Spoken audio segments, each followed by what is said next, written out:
Jacques Roizen is Managing Director of China Consulting at the Digital Luxury Group. He's been explaining what Laopu's recent success tells us about the gold market in China.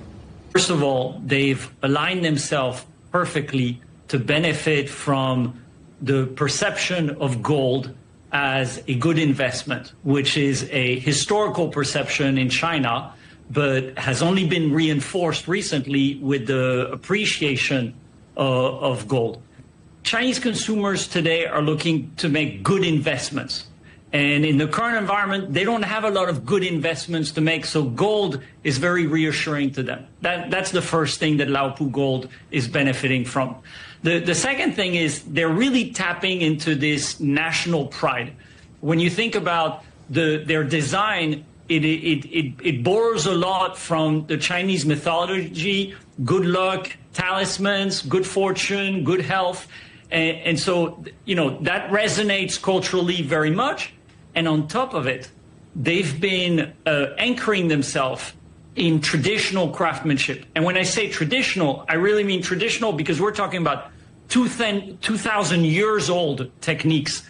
So that's also a key to their success. It's interesting. They've clearly made a real splash in China. A year ago, they launched on the Hong Kong Stock Exchange. We've seen the shares, I think, go up tenfold. And we're also hearing they're about to open a store in Singapore. Realistically, though, could they ever compete with the likes of Tiffany and Cartier? I think what you're raising is, are they a gold jeweler or are they a luxury brand?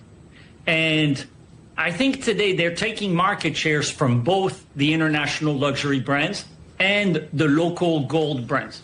And on top of it, the Chinese consumer is no longer looking at international brands with the assumption that it means because you're international that you are superior, and they're not looking at local brands thinking of them as lesser brands.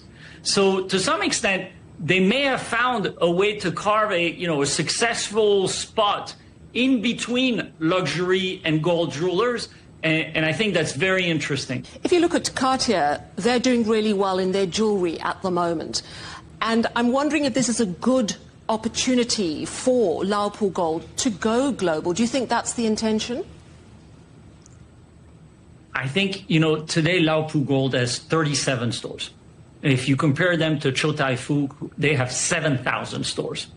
And so Laopu Gold is more likely to maximize its market share, its revenue, and its profitability in China, which is a market where they know that their recipe works, before they start going abroad. And when they do, they're more likely to go, in Asia before they expand to Europe or North America.